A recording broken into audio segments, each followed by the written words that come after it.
right, well, good afternoon, everyone. We'll go ahead and get started and call this hearing to order.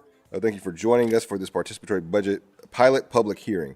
The purpose of this hearing is to unveil and review the framework of Columbus's first participatory budgeting pilot and to share next steps with the community on how they can begin to engage in this process. For those who are unfamiliar, participatory budgeting is a democratic process where community members directly decide and or influence how to spend part of a public budget, typically through brainstorming, proposal development, and voting. This process currently takes place in many municipalities across the country and governments worldwide, including New York City, Boston, and Seattle, just to name a few. I've been a fan of this concept for quite a while, participatory budgeting, and really pushed hard for us to bring this process to our city and starting earnest last year. Thanks to the support of community partners, our residents, and some outside expertise, we now have a framework on how this process will play out in our city. The unique thing about participatory budgeting is that it's different per city and looks different in each community. As a foundation for the process, I was able to secure, with the support of my colleagues, $9 million in last year's capital budget, in which we amended the CIP. And so in this year's budget, you will see $9 million in the capital improvements budget for this pilot. The $9 million pot will be split among the 9 council districts, leading to a $1 million pot for each district. With us tonight, we have several presenters, both internal and external, who will share details on how the framework was developed, their role in the process to date, and how our residents can start to engage in the process moving forward. After the presentations are concluded, we will open the floor to public comment, followed by closing remarks and next steps. Before I go any further, I want to thank my colleagues for joining me, Councilmember Remy and Councilmember Day Acauer. Any opening remarks from either of you? Councilmember Remy. Thank you so much, Chair Bankston, for holding this hearing and for the work. Melissa, thank you for getting this pilot to this point. Participatory budgeting it's a hard word to say in total. It's an exciting idea because it gives residents a more direct hand in getting what gets built, shaping and what gets built in our neighborhoods. And in a moment when a lot of people want to feel more connected to local government, that matters. What stands out to me about this pilot is that it was designed with resident input from the very beginning, with a steering committee representing all 9 council districts, and that the process is clearly trying to reach people who are often left out of traditional civic engagement. With $9 million set aside and $1 million for each district, this is a meaningful opportunity to build trust, generate new ideas, and show residents that their voices can lead to substantive results. At the same time, I think it's important that we understand how this will work in practice, how we make participation broad and fair, and how we move ideas into projects that are actually deliverable, and how we set this up for long-term success beyond the pilot phase. So that's what I'm excited to learn about tonight. Appreciate the work. Thank you both, and look forward to the rest of the comments. Thank you, Councilmember Remy. Councilmember Day Acauer.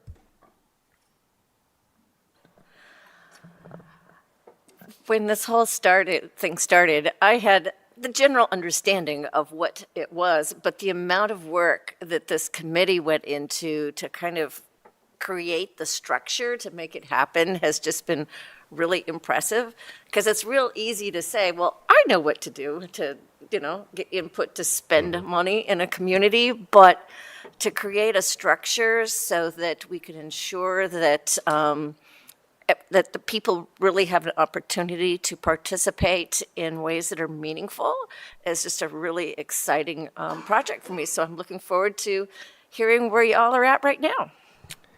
Thank you, Councilmember. And yes, participatory budgeting is a mouthful. So around here, we just call it PB. So if you hear me say PB for the rest of the hearing, that is what we were referring to. So again, thank you for my colleagues for joining us. And I know that more will probably join us as well. So first joining us virtually, we have Kayla Knight with the Participatory Budgeting Project. The Participatory Budgeting Project, or PBP, as they like to be called, has been the city's chief consultant to teach us how to do participatory budgeting the right way, a way that puts the process in the hands of the community, with the city playing a supportive role to educate and engage on feasibility, process, and structure. PBP works with communities across the U.S. and Canada to decide together how best to spend public money. Since 2009, they have collaborated with grassroots organizations and government partners to launch PB processes in over 40 cities, empowering more than 739,000 people to directly decide how to spend over $400 million in public funds. And so we were so grateful to have them by our side through this process. To your point, Councilmember Dayakauer, when we thought about this, you could easily say, yeah, we know what we're doing, but we wanted to get the best of the best and have expertise walking alongside of us. And so really thankful for PBP and their partnership. And with that, I will turn it over to Kayla, and the virtual floor is yours. Thank you so much for that incredible introduction. My name is Kayla Knight, and I am the Director of Technical Assistance here at the Participatory Budgeting Project. And I am so happy to be here with you all this evening, and just in partnership with you as you all are creating your participatory budgeting process. And I am joined today by two of my colleagues, Edna and Rahel. And so I am going to go ahead and get us started. So you all know who we are a little bit from the introduction. So just to kind of like go ahead and get into what is participatory budgeting, as folks have already said, it is in fact a mouthful. So I will be using PB instead of participatory budgeting throughout the presentation today. So what is participatory budgeting? It is a process where community members come together to decide how to spend a portion of a public budget. And so thinking about, slides. Okay. So thinking about, why does this matter? So when we talk about why this matters, we have to start with how decisions about public money are usually made. And they're often made through existing processes that don't always include those that are most impacted. Time, language, access to information, trust in government, all shape who is able to show up and whose voices get heard. So PB is one way to respond to that. It creates a structure where community members are not just giving their feedback, but they're also directly involved in shaping decisions. And so I want to take a moment to just talk about how participatory budgeting is different from other forms of participation. So most ways that we participate in government look like sharing our opinions through surveys, hearings, meetings. And when you look at the bottom part of the ladder, these spaces are where people are informed or invited to give feedback. And these are important parts of participation. But ultimately, decisions are still being made elsewhere. So as you move up, people are more involved, joining discussions, advisory groups. But PB shifts that. It moves community members from reacting to ideas to actually deciding on what gets funded. So this is just, some forms of participation that I think that most folks might be familiar with, may even experienced themselves. So really excited for full participation with this participatory budgeting process happening here in Columbus. So now I'm going to get into how participatory budgeting actually works. And so it starts with the planning phase. And then once all the budget has been decided, timeline has been put together, folks have been hired to support the process, we then get into the design phase. So the design phase is when a group of community members that are representative of the folks that you're trying to engage in the process, they come together to decide on the rules for the process, and they create a guidebook, which I think is going to be shared at some point during our conversation today. So they get to They come together and they decide on the goals and the values for the process. What is important to us? What are we trying to achieve with this process? They decide on participation eligibility. Who do we want to be a part of this process? They decide on outreach and engagement. So who do we want to be a part of this process, and how are we going to make sure that they are engaged? And after all of these conversations have been had, these decisions have been made, they create a guidebook that is then shared with the rest of community and different stakeholders just for full transparency.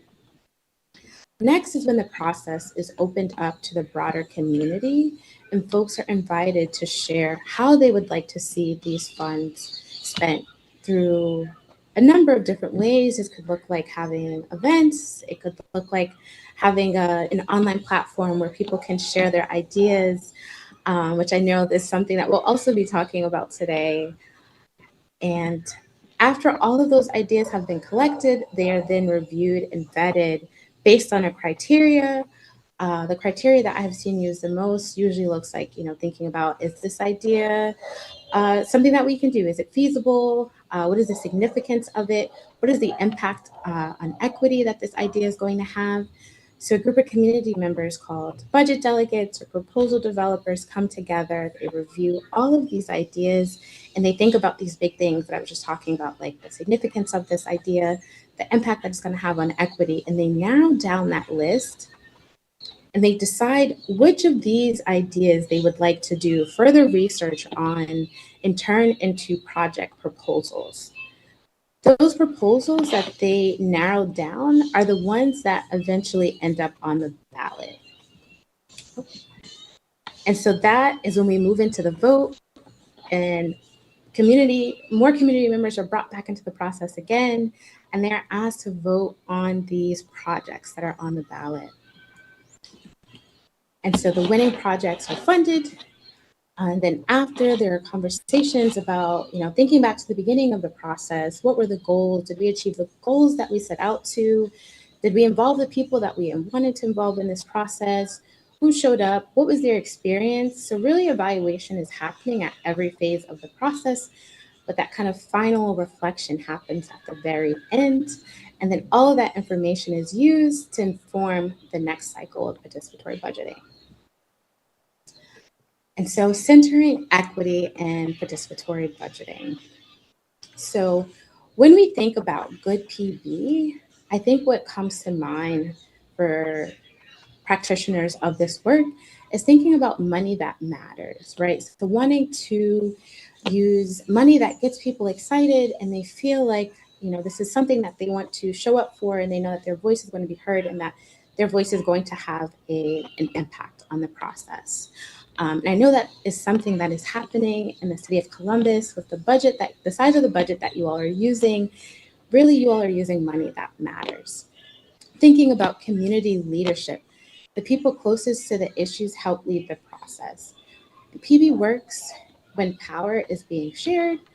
And so I know that's another thing that is also happening in this process. So, through the steering committee, and I know there's also going to be community organizations as well that are going to be supporting this work, and making sure that we're reaching communities that we want to center in this process.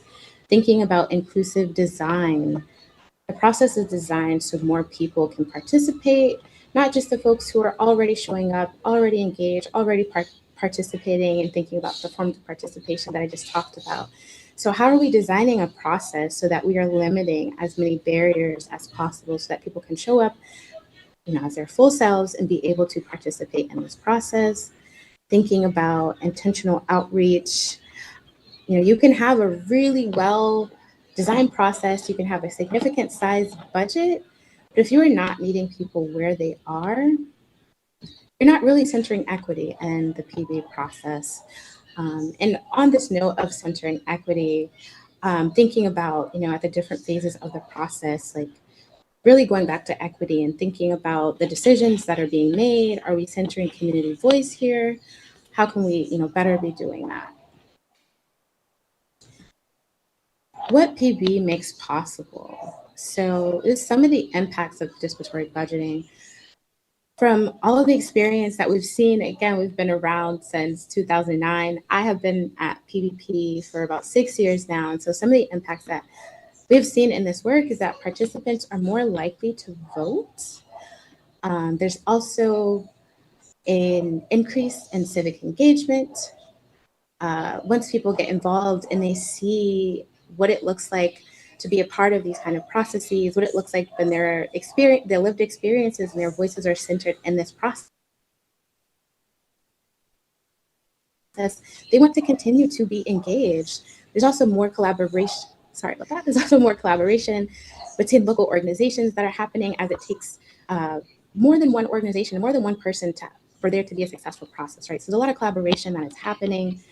Funding is being redirected to the communities that most need it. And lastly, participants learn about public finances and how, public budgeting works. So thinking about where is participatory budgeting happening? So I know this was shared a little bit in the beginning. Participatory budgeting is not new. Participatory budgeting has been happening for a long time. We first saw participatory budgeting happening out of Brazil. And since then, participatory budgeting has happened in over 7,000 places across the world. And it's also happening in the United States and has been for about 16 years now. So Columbus is not one of the first places to do this. This is something that we have seen that is proven to work. And so also wanting to just say that, thinking about participatory budgeting processes, no two processes look the same. And the reason for that is no two communities are the same or have the same needs. And this is why a steering committee comes together and they really think about what are the goals and the values for the process. Who do they want to involve? What is the budget?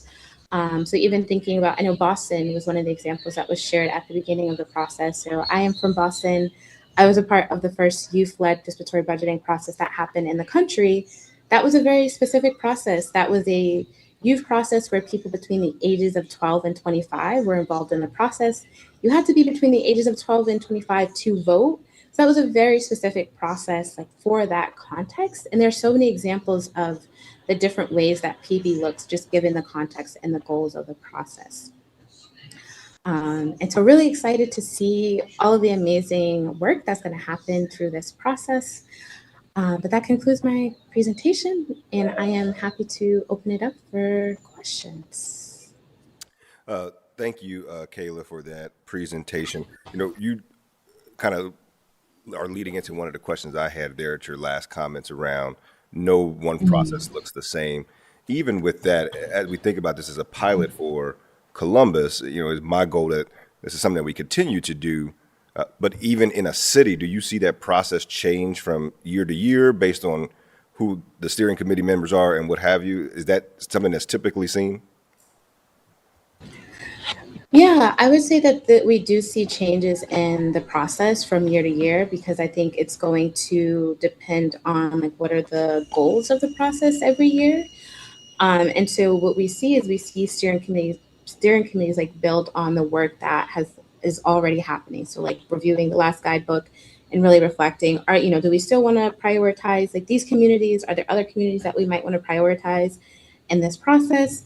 So I want to say it depends on the goals of the process, and also just kind of going back to that evaluation piece that I mentioned as well. So if you're taking all of those learnings and using it to inform the next process, there will likely be changes. So maybe it looks like last year we did this, and thinking about how we outreach to folks, we realized that actually this way might be a little bit more successful. So maybe we use this form of outreach instead of that one. And so these processes should be, building off of each other, so that you will start to see some changes as you go through the cycles. Thank you for that. And, from the onset of this, I've jokingly said, but it's true that, this is a pilot for us. It's the first time we're doing it. We're creating this together. So it's going to be messy. So I tell the residents of Columbus, it's going to be messy. We're going to make mistakes. You have any best practices, even with that, of how we navigate those things that may come up and what you have seen around the country and what works best as it evolves and as you go through your first time doing it? Yeah, I'll also just say I'm also joined by some colleagues. So if you all at any point want to like add on to what I'm saying, please feel free to do that. So I will say that a pilot process, as you said, very much can be messy because as you are learning, you are also doing, right? Like as folks who are holding the container and facilitators of this process, you are very much learning as you are teaching and bringing people into the process. And so it can be messy. And I think having patience, I also would say that moving at the speed of trust is something that I have seen to be really important, especially like in these pilot processes. As you are doing new work, you are engaging communities in ways that you have not engaged them before. So it looks like building relationships. And I think being able to move at a pace that allows for trust, that allows for collaboration, and that just allows for, meaningful relationship building. And so I don't know if my colleagues would like to add on to anything that I shared. Hi, my name is Edna Sandoval. I'm also part of PVP. I will add that part of building trust is, for building trust, is necessary to move through conflict. And conflict is something that is going to happen when you involve so many people, but also conflict will bring fully transparency and fully trust. So I think that this is normal. We're not trying to avoid the messy parts of the process because this is how we move forward with a lot of lessons. And this is how we make sure that people have fully participation instead to, just share like the things that they disagree because they also move with solutions. And I think this is why we love to have a type of trust that is coming from a lot of dialogue. Thank you for that. Any questions from my colleagues for our partners at PBP? All right. Well, thank you again for helping to guide us through this process and honestly for the work that you all are doing across the country to lift up the voices of residents. We will move on with the agenda. I also want to welcome Councilmember Ross, who has joined us, and thank you for being here, Councilmember. Next, we will move to a presentation, a joint presentation from our Legislative Research Office. We have Matt Erickson, who's the director of our Legislative Research Office, as well as Melissa Bila, our former participatory budgeting coordinator, who are here, what I call her our fearless leader who led us through this project, at least for the first phase. Again, I want to thank her for that. With that, I will turn the floor over to you all. Thank you so much, Chair Bankston. I appreciate it. It's so wonderful to come in front of all of you and talk a little bit about PB. I'm very pleased to be joined by Melissa Bila, who, without her, we would not even be close to where we are today. So I want to talk a little bit first about the capital budget, just because this is a natural inclusion with the with participatory budgeting. The capital budget is the most logical place for us to really be piloting something like this. Talk a little bit about similar efforts to participatory budgeting that the city's engaged in the past, and how we kind of undertook our own PB effort, and then where we are and what can be expected in the immediate future.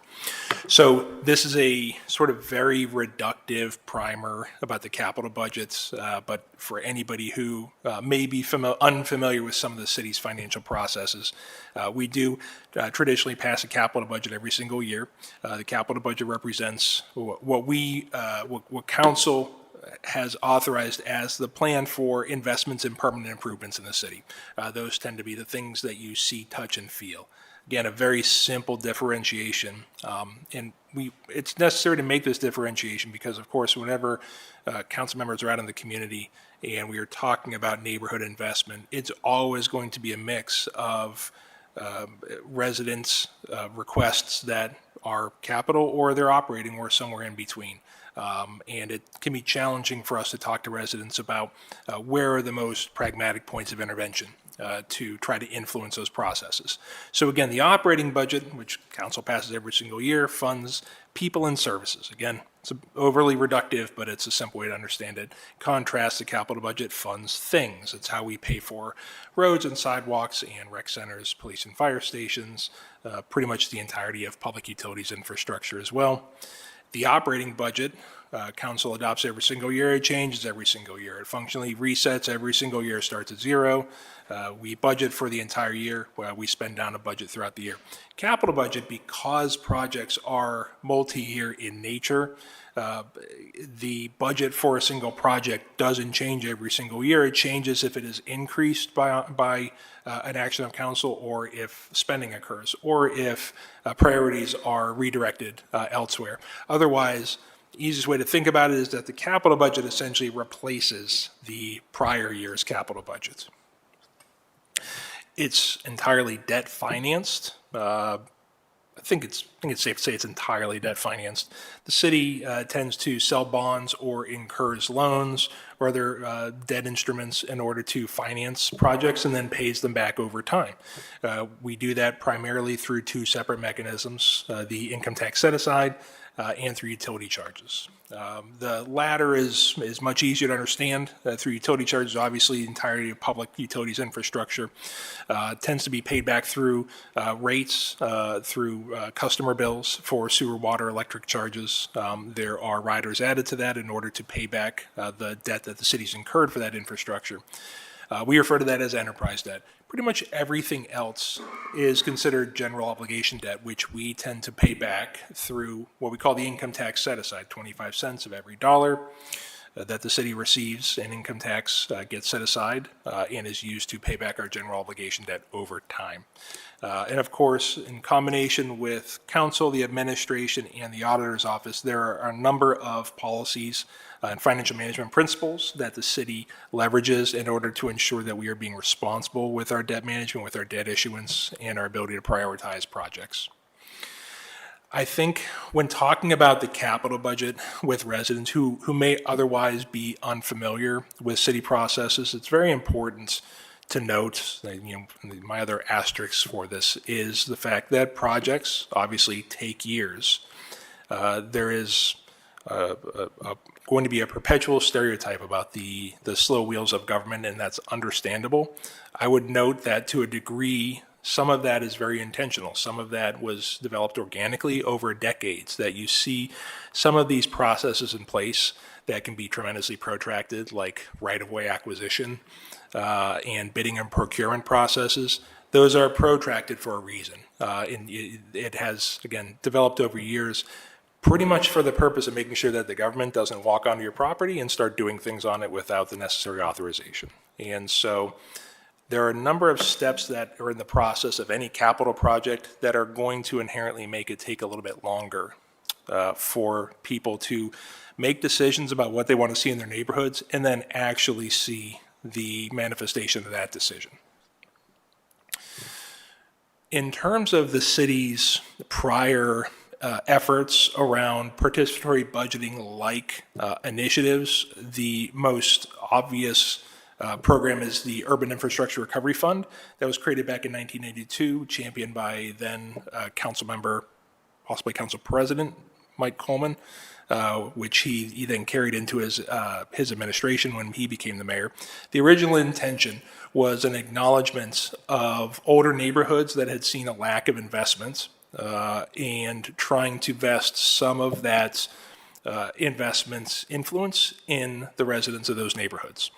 So URF projects tend to be a pot of money. Where they have some common features with participatory budgeting is that it is not necessarily an administration coming to residents and saying, this is what we are going to do, we need your sign off on it. It is the administration going to neighborhood groups and saying, what is it that you need? What is it, where do you feel like things are lacking? And they are soliciting ideas from neighborhood groups. These tend to be area commissions and civic associations. And those projects that are proposed by area commissions or civic associations then go through a vetting process to evaluate those projects for feasibility, for cost, until ultimately they are approved in sort of a joint agreement between the administration and some of these groups that have had involvement in the process. Where it sort of differs and deviates from what we would call a true participatory budgeting process is that I think it's safe to say that there's minimal broader community engagements when you are focusing some of that decision-making authority in some of in groups like area commissions and civic associations, you have natural concerns of the fact that not every part of the city is covered by an area commission or a civic association, which I'll show on the next slide, that the areas where UIRF funding tends to get applied are limited in nature. Again, the original intention of the program was to revitalize underinvested urban core neighborhoods, which is, there's a tremendous amount of value and virtue to that. But I think what we would routinely hear from residents as we would go out and talk to them was a lack of avenues for those, with the exception of area commissioners, civic associations, those who had a great deal of familiarity with how city processes work. What were the opportunities for other residents to get involved in trying to influence that process? By the way, please feel free to stop me anytime if you have questions. We don't need to wait until I'm done.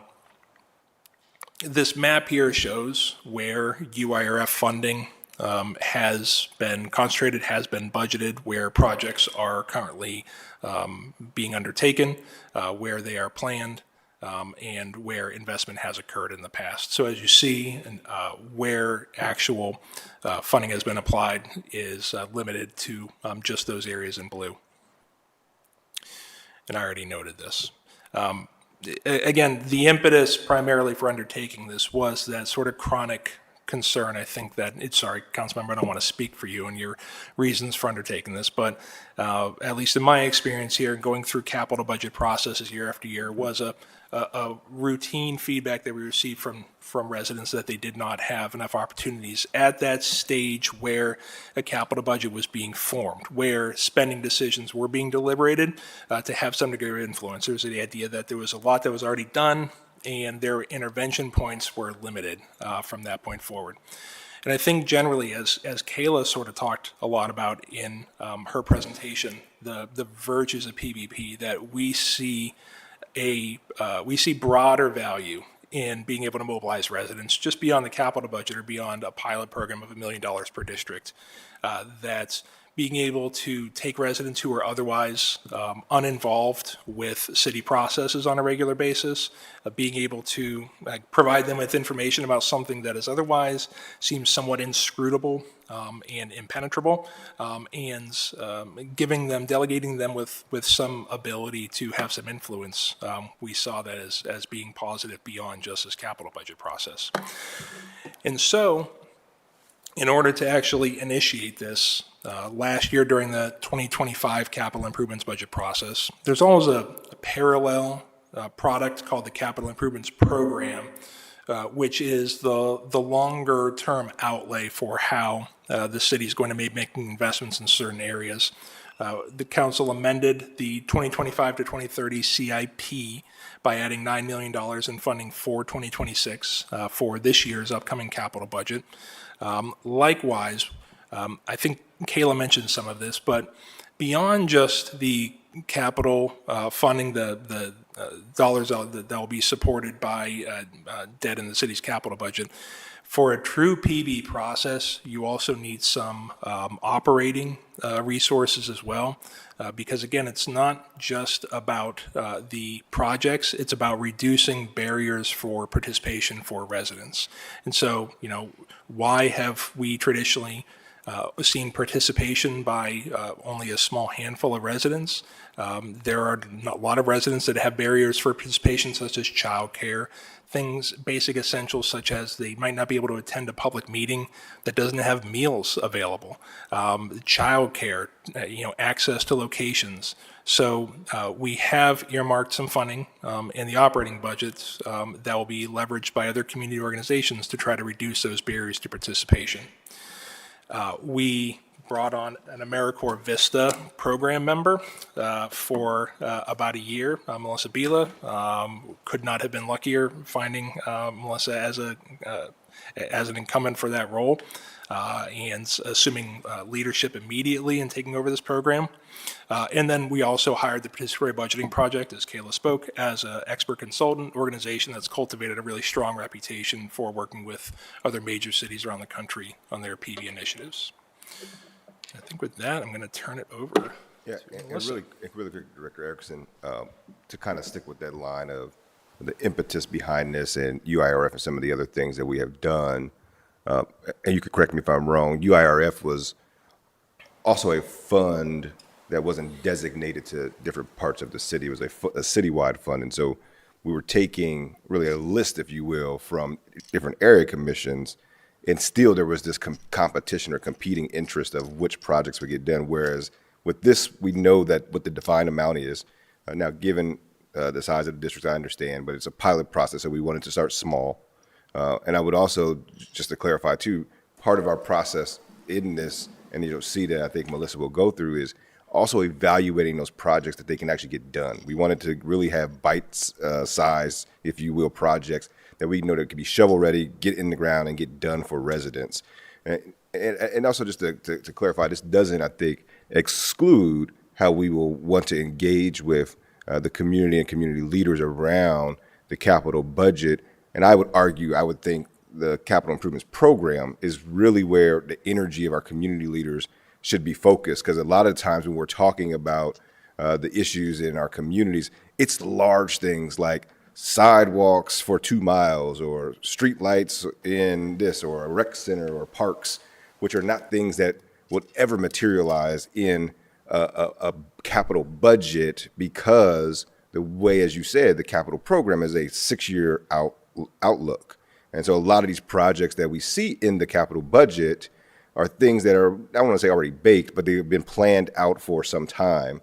Now, where we get to and are able to, I think, fit some of the community's priorities in is in those years when we have extra capacity, or we can identify projects that we can either build on, layer on, or add in after the fact, but never to the magnitude of, again, say a fire station, right? And so I think I really wanted this process to be really focused on some of those more quality of life things that we hear from neighbors all the time, right? Pocket park, or maybe it's even enhancing a project that may be coming, right? Maybe in the upcoming budget, we're able to pay for 1 mile of sidewalk. Well, now maybe we want sidewalks on both sides, and we can do that because of this. And so that is really the spirit of this. And so I just thank you for lifting that up and how we got to this process that's different than UIRF or some other things. I'm not saying those were not successful, but it's just structured a little differently. Miss Melissa. Yes. So to initiate the PB process, I was brought on as an AmeriCorps member, and my work was obviously leading the PB process. And I came in with understanding that PB was about mobilizing residents who are usually not traditionally involved in civic engagement or local government processes. And just like how the council member said, that we want members to understand how capital budget work, and also understand like those little things that they want to be done can be done through this PB process, and they can come through this PB process to talk about that.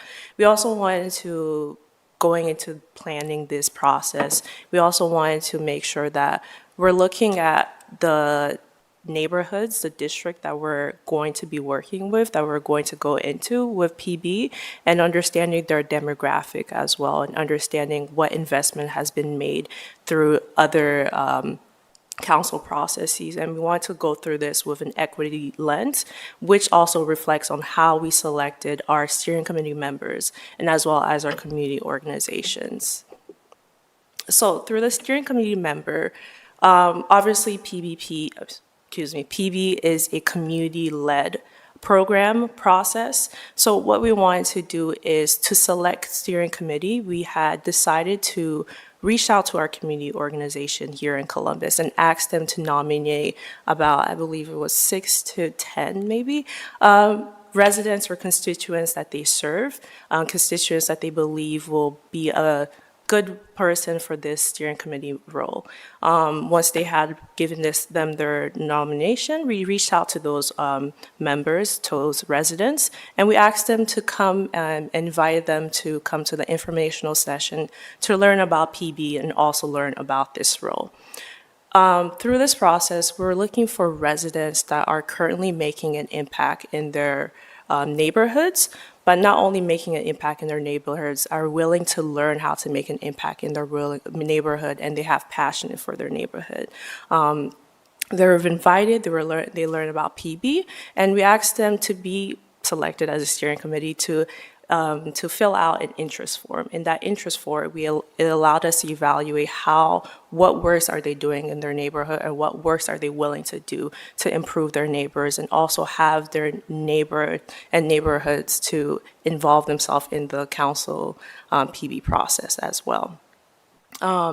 After we had selected about 18 members, 2 members representing each district. We have 9 council districts here in Columbus. And these members came together from November to February through a series of about 11 workshops.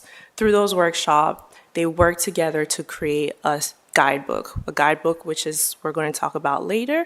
Through this guidebook, before working on the guidebook, they first had a bit of a workshop about learning about capital budget. What is a capital budget? What money are we going to use for this PB process? And then we also did a little of a workshop to do a PB in practice. So before they start deciding what the guidebook is going to look like, before deciding about what the process was going to look like, we wanted them to go through a PB in training, going through the whole process from designing to brainstorming ideas to putting these ideas together and then voting as well. And then the guidebook, after 11 workshops, 11 weeks of working together, the steering committee created a guidebook. A guidebook is a public-facing document that represents and describes what this PB process is going to look like, what the Columbus PB process is going to look like, and also how can residents participate in this PB process. And then after the design process of this PB phase, we moved into starting to recruit community organizations. We were looking for trusted community organization in each council district who are the trusted community organization in their district, who are also just serving their community and are willing to help us bring constituents that they serve into this PB process. We had reached out to all Columbus community organizations and asked them and invited them to come to also an informational session about PB to learn more about participatory budgeting and also to learn about what their position will be and what their role will be through this process. Their role will be to help us engage with residents that we council can't really engage, help us lead those engagement process, outreach process during the idea collection and during the voting process as well. And yeah, that's all. Thank you. I want to reemphasize something that Melissa, I don't think she probably hit on enough around the recruitment of the steering committee, which was something that we kind of had to recalibrate our thinking on throughout this entire process, which is that we're really supposed to be mitigating our influence on the process entirely. That we are supposed to be creating a significant degree of separation between ourselves and the residents that are involved in this process. We shouldn't be influencing this, to the greatest degree possible. And so it was leveraging those community partnerships that we have and saying we are looking for individuals who have not been involved with this before, because we are looking for fresh perspectives and fresh ideas about how we should be investing our dollars and just approaching this process generally. And the steering committee, I think, delivered on that extraordinarily well. So we're at the idea collection phase now of this process. This is the stage where we are going to begin actively recruiting project proposals from residents, from anybody who resides in any of the council districts.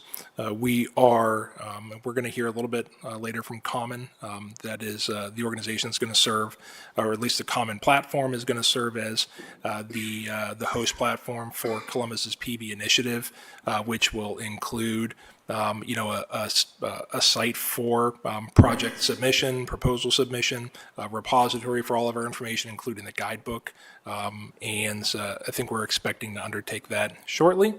Kind of in a parallel process, you are recruiting a role known as budget delegates. Budget delegates are another subset of residents who then sort of step in after that project proposal process and refine those proposals, ultimately to end up on a ballot down the road.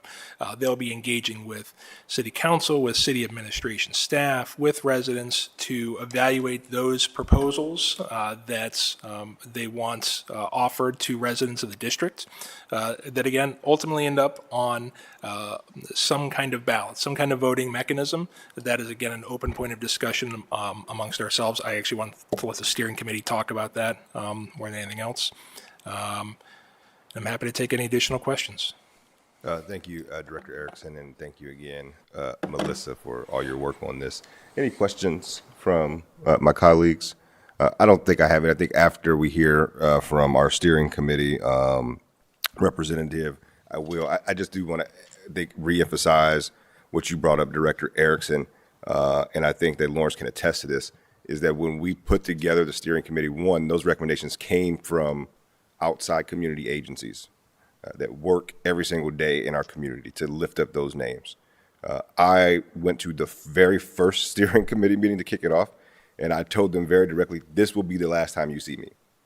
And I held true to that because through this entire process, it's been solely ran by residents. There have been city staff who have come in, I think, to educate and to help with some of the content. But the guidebook that we were about to unveil, and I think what Lawrence will talk about his experience and the leadership he showed on the steering committee, was all led by residents. And what I was really proud of is when I got to sit with them afterwards and get a debrief of how not only did they learn about city processes, but how they learned from each other as residents. They had open discussion and dialogue and being able to see the differences of what is happening in our communities. Because what is maybe a priority or may look one way to someone in the Hilltop is completely different than someone in Linden. And so I was really proud of that and want to say, again, an immense thank you to these residents that gave so much of their time, and they truly led this. This was not, when I went into them, I said, look, this is your assignment, go forth and conquer, all right? So this was not, I want to really underscore that residents led and drove this. Residents will give us the projects. Residents will, again, be able to vote on those things. The only place where we will interact, as you will see, is that when it comes to the feasibility of the projects. And that's simply because, again, they have to be within that $1 million. And also for us, have to be things that can get done within a year to 2 year time frame because we want to see that project come to fruition. So again, that is a great segue to Mr. Lawrence Jackson, who is with us. He is a representative of District 6. We're not going to get into whose district is the best around here, okay? All right? I don't know. Councilmember Green's not here, so I mean, she would probably be on your bandwagon. But again, Lawrence, I want to thank you for your leadership on the steering committee, and thank you for being here today. I'll turn the floor over to you, and as Lawrence is talking, you'll see we will display the guidebook as well. Lawrence, the floor is yours. Thank you, Councilmember Bankston. Good afternoon. Good afternoon, City Council and distinguished guests. As mentioned, my name is Lawrence Jackson, and I would first like to thank City Council for the opportunity to represent the very first steering committee established for Columbus's participatory budgeting program. My wife of 13 years and I reside in the Southwest Hilltop neighborhood with our 2 boys, aged 12 and 5. She and I are not lifelong Hilltoppers, let alone from Central Ohio. We met at The Ohio State University, graduated, married, and decided to lay our foundation in Columbus. Moving to the Hilltop a little under a decade ago provided us with our first home, less stressful commutes to work, and unbeknownst to us at the time, an abundance of community. The richness of local relationships, shared gifts, and mutual support, rather than just material wealth. This mindset transforms neighborhoods by recognizing the skills of every resident, fostering hospitality, and building trust to create a satisfying, interconnected life.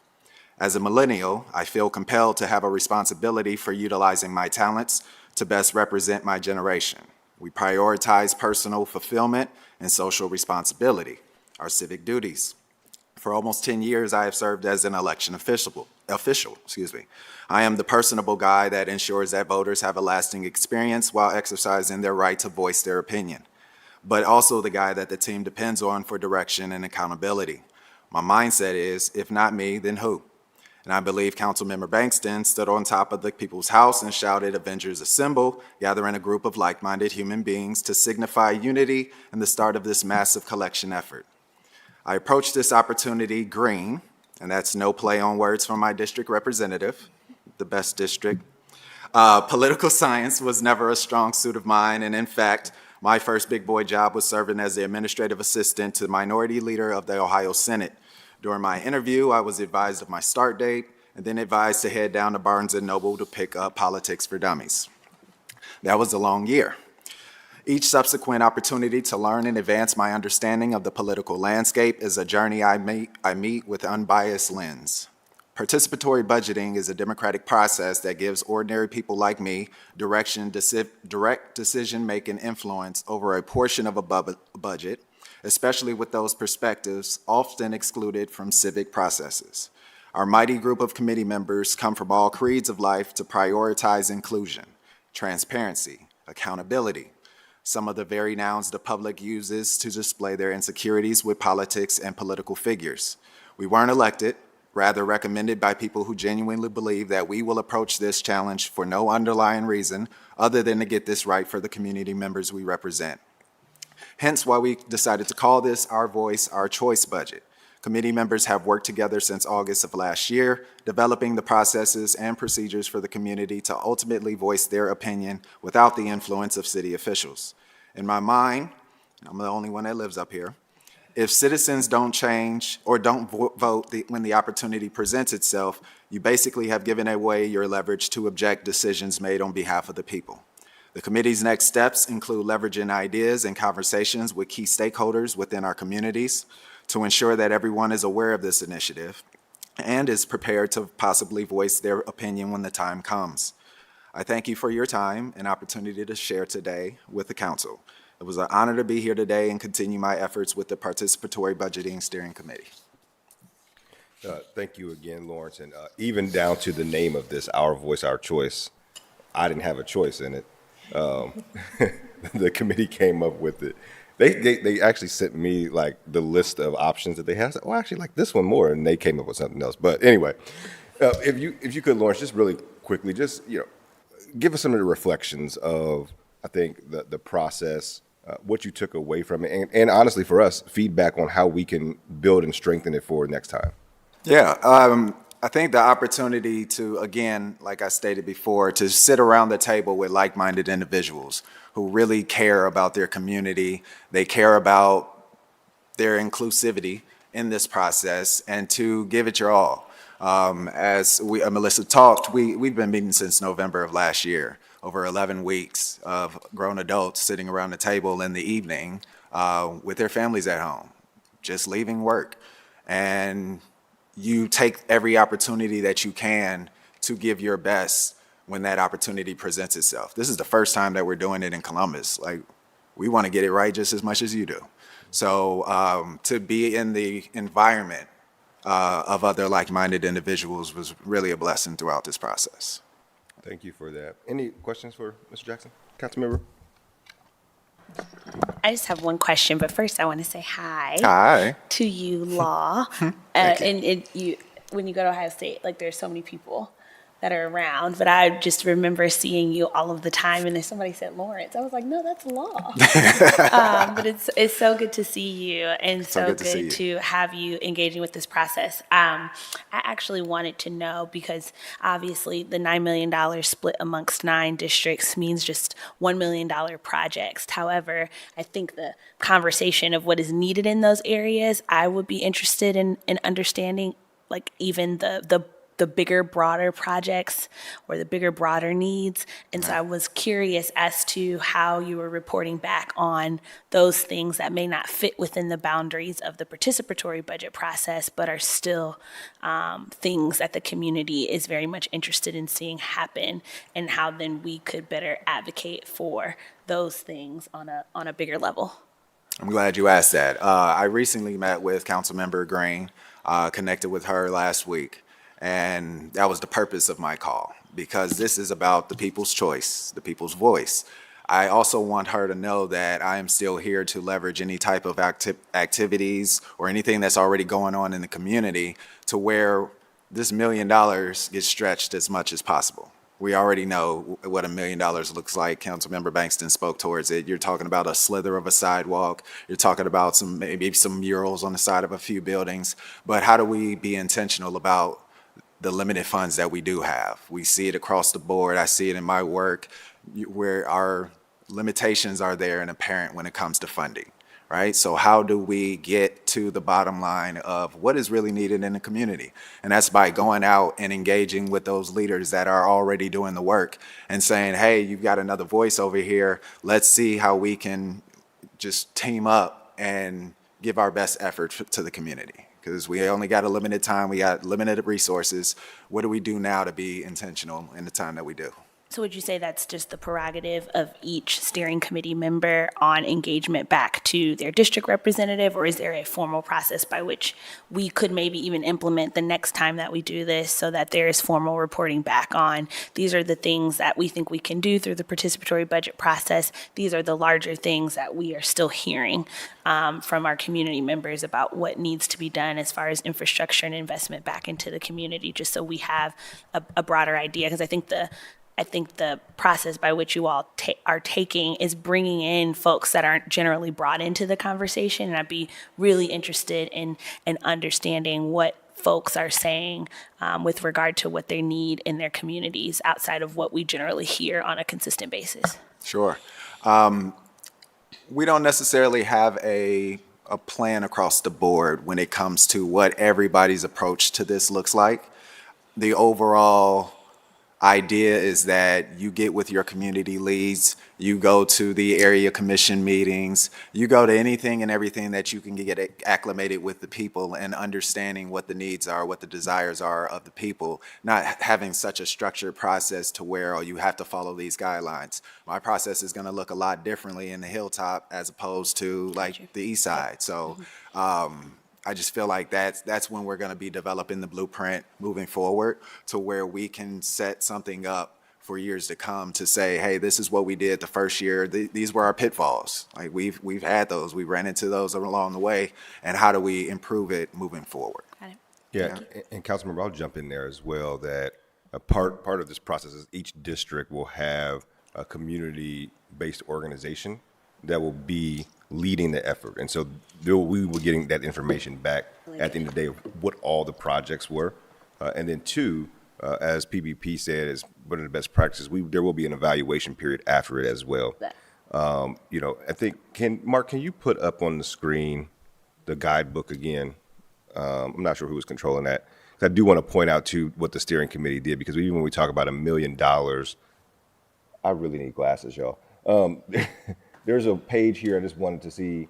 So we're talking about eligibility, outreach, and engagement, but I think there is the one where it talks about what we are looking to prioritize, and we'll make sure we get that. But even within the districts, the committee themselves came up with, for a project to be eligible, it has to meet these types of standards. It has to think up and lift up the voice of those, right? Because our districts are different and have different needs as well. So again, this is available on the City Council's page, as well as there will be hard copies given out to every community-based organization and distributed to the community. So we will make sure that we get this to every member as well. We were making edits up until yesterday. So even the steering committee, I mean, they was even part of the editing process of the book. I mean, so that's how much this has been driven by residents.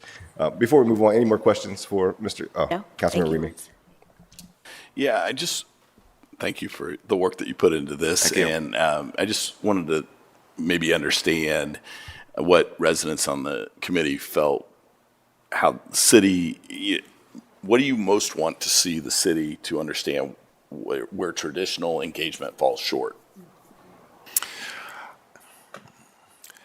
I think with this being a pilot, we have to approach it with that understanding and to know and to be able to shift and maneuver when things don't go according to plans, right?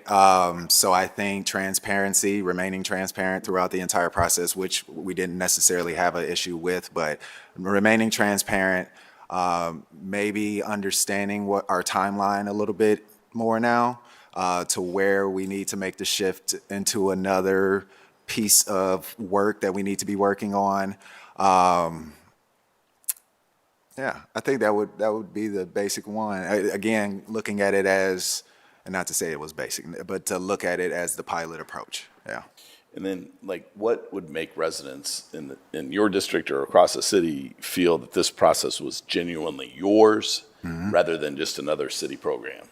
I think that's our involvement in the community, and that's our next steps now, is to be forthcoming and show face in the community to where you can speak it into yourself. Like, people are going to believe what they're going to believe, but you have 18 genuine people that are now in the community talking about this initiative. 18 people aren't going around here saying the same thing and it's just making it up. So, like, it's going to take the public to kind of lend on that faith that they have, like, okay, maybe they're getting it right. If they're thinking like, oh, we're off the rails with what we're thinking and what we're doing out here in the community, maybe this is that rightness of the train.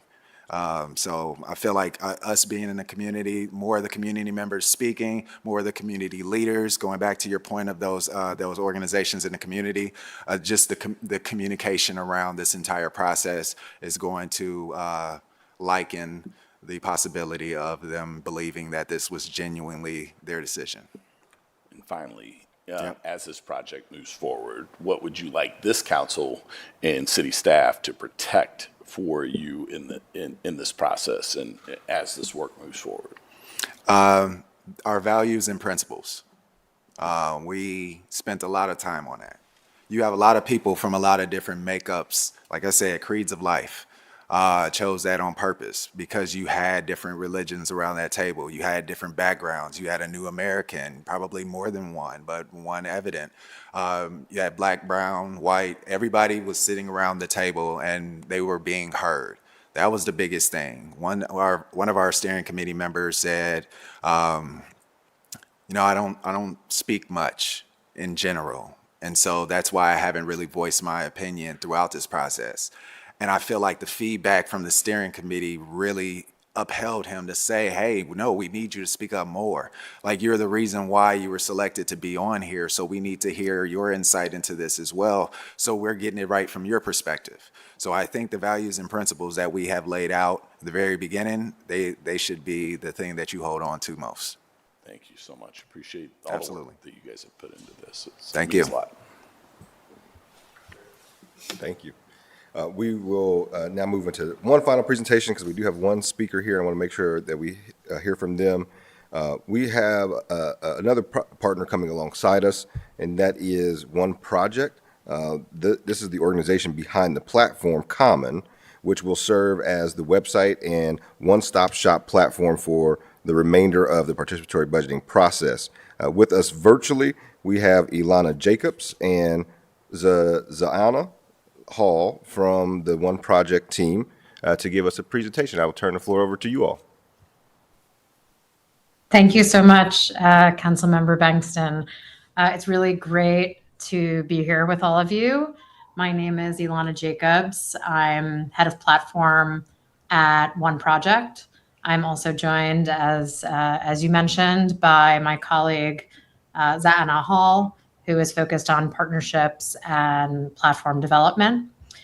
One Project is a nonprofit, and Common is the platform we're building to support participatory processes like Our Voice, Our Choice, from the first idea residents submit all the way through tracking what gets funded and implemented.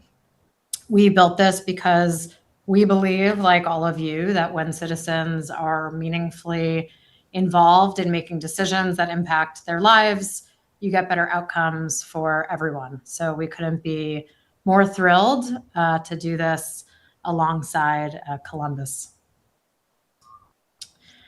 So Common is designed around 4 things that really matter for a process like this. Participation at the scale of a city like Columbus across multiple languages and means of participation. Coordination across the many groups involved, from residents to community partners to budget delegates and city staff. A transparent public record at every step, and the trust and compliance that comes with meeting public sector accessibility and data requirements. So I'm going to show you what this could look like for Columbus.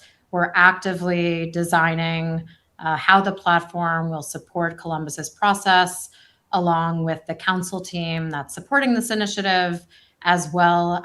We'll be working closely with the 9 community partner organizations and those representatives involved in community as we build this out.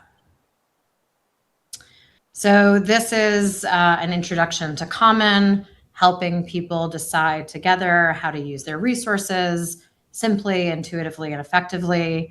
And so I will take you from here into what the Our Voice, Our Choice experience could look like for residents. This will just be an abbreviated snapshot of some of the phases of the process. Again, that will build out more fully in collaboration with all of you, leading up to when the process kicks off. So this is what a Columbus resident could see when they arrive at the Our Voice, Our Choice idea collection portal, the first phase of the process.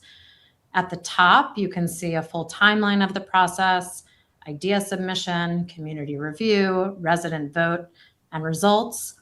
At every step, residents know where they are and what is coming next. In the center, residents can submit and browse ideas, filter by district or category, and submit their own. The platform is designed to make participation as easy as possible, and we're working with the city team to make sure that nobody is excluded. You can participate on your phone, on a tablet, at a library event, or on a computer at home. On the right, the city and your community partners can post updates to keep residents informed as the process moves forward. And just speaking previously to a question that was asked about making sure that there's a record of what people across community are interested in, even if it doesn't get voted on, all of these proposals will remain as a record for community organizations and city staff, so that even if they don't get funded eventually in the voting stage, they can be used to inform community and city priorities if that is so desired. The side panel during the Share Ideas phase also has a meeting tab, so dates and locations for in-person events run by the community-based organizations can live right alongside the digital process. Residents can see when and where their next opportunity is to show up in person and engage. We also have a resources tab. We'll put the guidebook, FAQs, sample project ideas, and any supporting materials can all be linked here. We'll also work with the council team and community organizations to build out sort of a homepage or landing page that residents can visit to understand the process from a more holistic perspective. And so ultimately, the platform becomes the one place residents go for everything related to Our Voice, Our Choice. Your community organizations will also be able to submit ideas on behalf of residents at in-person events, again, so that nobody is left out of the process because they don't have access to a device or aren't online. When a resident does have an idea, say a walking trail with solar-powered lighting at a neighborhood park, this is what submitting it looks like. They give it a title, pick a category, estimate a cost, and describe the project. They can attach supporting documents like a sitemap or a cost estimate, and community organizations or budget delegates can collaborate on a proposal together so that an idea that starts as a rough concept can be developed into something concrete. Residents can also submit ideas in their preferred language. We support the translation of user-generated content across multiple languages, so there are no language barriers to participating in your own language or to other residents being able to read and understand your ideas in their language. After the idea collection phase closes, budget delegates can complete the review and proposal development process on the platform as well. This is what their view could look like. They can see all the proposals in their queue, track which ones they've reviewed, which are in progress, and which still need attention. When you're working through dozens or even hundreds of ideas across a district, which we hope will come in through this process, this kind of structure makes it much more manageable to work through. When a delegate opens a specific proposal, this is what they see. On the left, the full idea, the budget, any images or documents the resident included. On the right, the evaluation criteria. Does this proposal address structural barriers? Is it feasible? What's the overall recommendation? The criteria are fully configurable, so they'll reflect whatever your steering committee and budget delegates determine matters most for this process. And delegates can leave notes and provide feedback directly to the person who submitted the idea. City staff will also be able to use this view to assess technical feasibility, and we're designing the permissions so that delegates, staff, and council each see what's relevant to their specific role in the process. When it's time to vote, residents come back and see the proposals that made it through the review. They can read summaries, compare projects, and cast their votes. The layout here is just illustrative.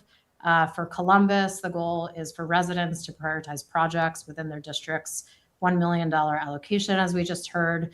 So we'll work with the city team and community members representing their districts on exactly how the voting should be configured per the guidebook and the design of the process, including the ranked choice model that the steering committee has recommended. We are also exploring the ability to vote via SMS or WhatsApp, which would be especially valuable for reaching previously unengaged communities that your steering committee has identified as really priority groups for outreach to ensure the equity and broad civic engagement of this process. And this is what it looks like when the results are in. So residents can see exactly which proposals were funded, how many people voted, and the total amount allocated. They can look at all proposals and see what was funded. Everything is transparent, downloadable, and part of the public record. What we're also building towards, and this speaks to the longevity of processes like participatory budgeting that so many on this call spoke to, is the ability to track whether funded projects were actually implemented and to what result. So that when residents come back for cycle 2, 3, 4, 5, they can see here's what we voted for in the past. Here's what happened with that money. Here's what got built and implemented. And here's what the impact of that ultimately was on our community. So that accountability loop, we really believe, is how you turn one successful PB cycle into a lasting practice that can be evolved and iterated on to greatly benefit the community in the future. And finally, accessibility really has been central to how we've built Common. The platform, as I mentioned, works on any device and supports multiple languages, and will work with the city and communities to add the specific languages that Columbus needs based on your community demographics. The onboarding is designed to be very simple with low barriers to access, and your community partners and city staff will have training and support at every step of the way. So that's our presentation of Common for today. We are really honored to be part of Our Voice, Our Choice. The way that Columbus has designed this process, community-led, equity-focused, running across all 9 districts, All of the words that we've heard from participants in this hearing about the importance of this process to community is really exactly the kind of process that Common was built to support. And we're really looking forward to working with all of you to make this a success. So thank you so much. And Anna and I are happy to answer questions. Thank you again for your partnership, Alana. I do have a question, but not for you all. I think it's actually more for either Melissa or Lawrence.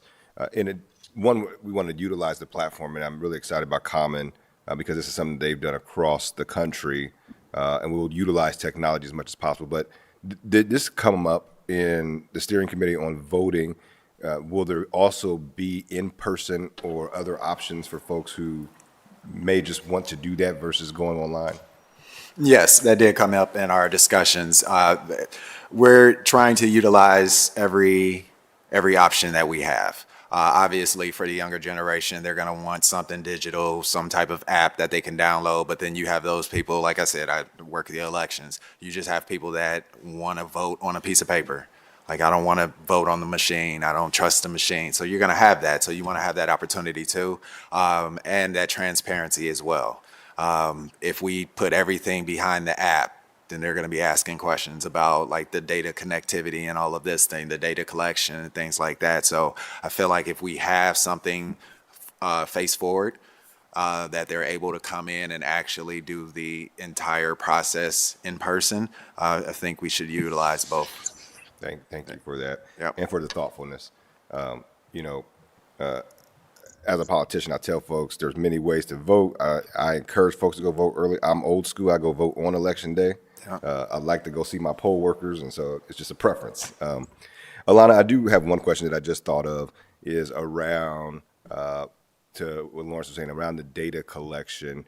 With the system that you all have, is there any back-end analytics? So for instance, if there's keywords that keep popping up in a certain area of town or key things, are you all able to synthesize that for us and put that in a way that we can utilize that data?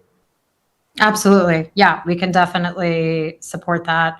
And, as we work towards designing the full process, we can both preempt what those data needs might be, and also implement them after the fact. If there are questions you all have about the process that we can pull out of the data, of course, respecting people's data privacy and anonymity, and doing so in a way that's aggregated, but absolutely to support, again, understanding community needs, themes, keywords, 100%.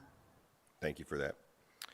Well, that brings us to the end of our presentations. Again, I want to thank all of our partners who got us to this point, and really looking forward to the next steps ahead. We'll now move into public comment. As of today's 10 a.m. deadline, we did receive 2 requests for in-person testimony. And so I know that Melissa Tompkins was one of those speakers. She is not here, but we wanted to make sure that we acknowledge that she did sign up to speak. And then the other person we have is Luca Winberger. Come on up. Sorry. And it may be Weinberger, now that I'm reading. It's Weinberger, it's okay. None of my teachers. I got it the second time. There you go. Well, Luca, welcome to council. Thanks for being here. It's just you today, so we will leave the clock off and take as much time as you need. Oh, what? I would have written so much more. No, it's okay. Hello, my name is Luca Weinberger. I'm a Hilltop resident and a local artist. In fact, on page 2 of the participatory budget guidebook, you used my mural, which is located at the intersection of South Central and Sullivan Avenue. I'm very proud to be a West Sider and look forward to much needed upgrades and changes on the often neglected southwest side of Columbus. I love how much transparency is being focused on for this process. I think the part I love most about this idea is that the community itself gets to vote on it and not just the city council. On April 20th, we learned through an article by Rachel Wenning at Matter News that a vote was about to happen that very day regarding McCoy Park and a proposal to lease that acreage to National Women's Soccer League. This came as a shock, as this plot of land had been specifically chosen after around $900,000 in tax funds was used on research to determine which neighborhood park would most benefit from major adaptive upgrades. And suddenly, with no warning or community input through the process except for right before the vote, that promise was broken. Instead, it will become yet another training facility for a sport that operates at a loss every year in our city, and the city and county taxpayers are going to foot the bill, $50 million combined in tax subsidies. Believe me, this is not about a hatred of women's sports. Not to be that person, but look at me. Do I look like I hate women's sports? This is about responsible use of funds and fulfilling your promises. This is about concern that whatever ideas these committees bring to you, whatever the community votes on, you can change your mind the second corporate interests enter the picture, or just simply not follow through. The relationship between city council and the city is just that. It's a relationship. And when you break our trust and also have us pay for this pilot program, it feels an awful lot like you cheating on us and then grabbing our wallet to buy us flowers and dinner as an apology. Close to $1 million was already spent and rendered useless by a decision to choose billionaire profits over the community you swore to represent. So if you want to actually make right with us and build trust, like Councilmember Remy said earlier, what you should be doing is going back to the table with UnWSL and saying, you know what, our bad. We actually already made a commitment to our city for this park. We need to choose another option for this training facility, or we need to say no to NWSL and fulfill our promise. I want to take a second and say to the 3 citizens behind me and the other 15 people who are taking the time and energy to be part of this pilot program, thank you. I do truly love this, and I think there's a lot of potential, Councilman Bankston, I really do. But also, it is useless if this council or the city commissioners or the mayor can just make whatever backroom deals they want in the end without our voice or our choice. Thank you. Thank you for your testimony, and do just want to set the record straight on a couple things.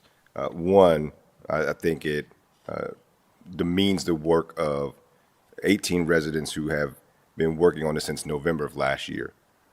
It also, I think, demeans the work of this body who fought for this and got this last year. So to say that this is some type of switch is just not true. Two, I think that is very unfortunate. I think you heard this body say that, but there is a process underway already that all parties in the final amendment that we put forward are working on to deliver those the park and the amenities that was promised. And so we are moving with lightning speed, and I remain committed to making sure that we do deliver on that for the Southwest side. But again, thank you for your testimony. Thank you for being here. For closing remarks, again, I want to thank my colleagues who were here that joined us, and again, really excited about the work ahead for participatory budgeting in our city. Thank you to all of our presenters and public speakers for their participation in this afternoon's hearing. Now that the guidebook and framework for the Our Voice, Our Choice budget has been released, we can begin the next stage of the process. Earlier this year, Council put out an application for community partners to support implementation of the idea collection phase. Community partners will be responsible for the following: sharing information, supporting language access, and educating community members on the process, holding info and idea collection meetings in trusted community spaces, conducting door-to-door and community-based outreach to meet residents where they are, running social media campaigns and newsletters to spread the word about the process, and finally, recruiting budget delegates, encouraging idea submissions, and hosting and/or supporting voting events during the voting phase. The following organizations have been selected to engage with the following districts. The Ohio Hispanic Coalition will be leading our efforts in District 1. Community Refugee and Immigration Services, better known as CRIS, will be leading our efforts in District 2. Elevate Northland will be overseeing District 3. The Community of Caring Development Foundation will be overseeing District 4. See Brilliance will be overseeing District 5. Transit Columbus will oversee District 6. Community for New Directions will oversee District 7. Southside Thrive Collaborative will oversee District 8. And last but not least, the Columbus Literacy Council will oversee the work in District 9. The appropriate contacts for these organizations, along with the other details for this framework, can be found in the Our Voice, Our Choice budget guidebook, which is currently on my webpage on the city's website, and again will be made available much more widely, both by print and digital, forms in the coming weeks. Starting this week, the One Project team that you just heard from will begin building out the platform for this process and the idea collection process, and the platform will go live the week of July 6th. On May 18th, I plan to bring forward a resolution before this council to acknowledge and support the contents of the Our Voice, Our Choice Budget Guidebook. Again, all questions in the meantime can be directed to those community-based organizations that I just mentioned, and they will be able to help and direct our residents. Of course, always feel free to reach out to my office or reach out to council. We'll make sure that we can help triage that as well. If you do not know which district you reside in, you can find out by clicking the district map located at the bottom right-hand corner of the Columbus City Council webpage, homepage, and putting in your address. Again, thank you for everyone that has been a part of this. Lawrence, Melissa, Director Erickson. I also want to thank my team, JP Dorval and Jonathan Brown, who have been working diligently on this and really looking forward. When we talk about true progress in our community, this is really what it looks like. When I think about things like a rental registry and things like a participatory budgeting process, not statements, but actual policy that we are putting forward for our residents to engage in, that's what I really get excited. And so looking forward to the ideas that will come about, and more importantly, looking forward to shovels in the ground soon in our neighborhoods. Thank you, everyone, and have a good night.